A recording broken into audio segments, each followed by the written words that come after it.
Phase को लेकर कई कयास लगाए जा रहे हैं। इन कयासों के बीच हमारे वरिष्ठ संवाददाता प्रिंस गुप्ता ने राजनीतिक परिदृश्य पर राष्ट्रीय और मशहूर कवि शशिकांत शशि से खास बातचीत की।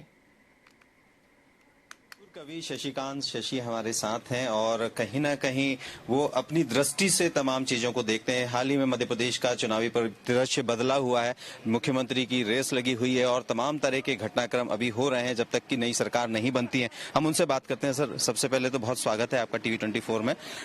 मध्य प्रदेश में सरकार नई गठित हुई है, प्रचंड बहुमत भारतीय जनता पार्टी को मिला है। अभी CM की रेस में कई नाम सामने आ रहे हैं। आप अपनी दृष्टि से किस तरह से देखते हैं इस पूरे माहौल को? देखिए, मुख्यमंत्री बनाना पार्टी संगठन का काम है। वो जिस किसी को भी तय करेंगे वो मुख्यमंत्री बनेगा। लेकिन इस समय पर मैं इस लोकतंत्र में इस चुनाव को जनता के विजय के रूप में देखता हूं। जिन लोगों ने अहंकार से लोकतंत्र को चुनौती दी, जनता ने उनको घर बिठाया, और जो लोग विनम्र भाव से जनता का आशीर्वाद लेने के लिए जनता के बीच में गए, आज वो लोग पुनः सरकार बनाने की स्थिति में हैं। तो ये मेरा ऐसा मानना है कि हर चुनाव में मैंडेट मैच्योर होता है और उसका बहुत शुभ लक्षण है।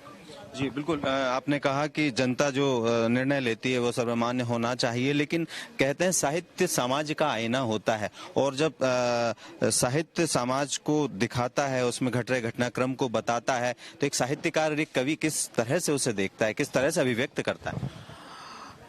लोकतंत्र में विपक्ष की जिम्मेदारी होती है कि सरकार के छूटे हुए कामों को, सरकार के प्रयासों की कमी को जनता के बीच में उजागर करना।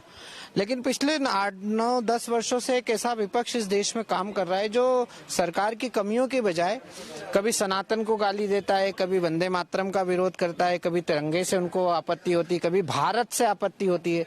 अब आप सोचिए कि जिन लोगों को भारत से आपत्ति है, तिरंगे से आपत्ति है, सनातन धर्म से आपत्ति है, वो इस देश की राजनीति में कैसे सर्वाइव कर पाएंगे?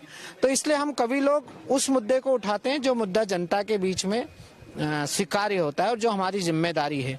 तो हमने जिन लोगों ने सनातन का विरोध किया, तो फिर हमने उनको जवाब दिया कि अपनी सफलता का हमको घमंड नहीं, शांति के स्वरूप व विनम्रता के बिंदु हैं, छोटे बड़े नदी नाले हम में समाये सभी, सबको मिलाया हमें एक ऐसे सिंधु हैं, किसी को डराया नहीं, किसी को सताया नहीं, अमृत बरसाने वाले हम हिंदू हैं, एक बार क्या कहेंगे गर्व से 1000 बार, हिंदुस्तान है हमारा और हम हिंदू हैं। ये तो थे शशिकांत शशि, राष्ट्रीय कवि, जिन्होंने कहा सर्वधर्म संभाव्य हम की बात कही और सबको लेके चलने की बात कही। इसको लेकर उन्होंने विपक्ष पर भी तंज कसा अपने कुछ क्षणिकाओं के जरिए कि निश्चित ही उनको अभी बहुत सुधार की जरूरत है और भारत अखंड है और तमाम धर्मों को, जातियों को, लोगों को लेकर चलने वाला देश है, तो यहाँ सबको मिलकर आगे बढ़ना चाहिए और अपनी कुछ चीजों में सुधार करना चाहिए। कैमरामैन सतीश गुप्ता के साथ मैं प्रिंस गुप्ता, TV24 भोपाल।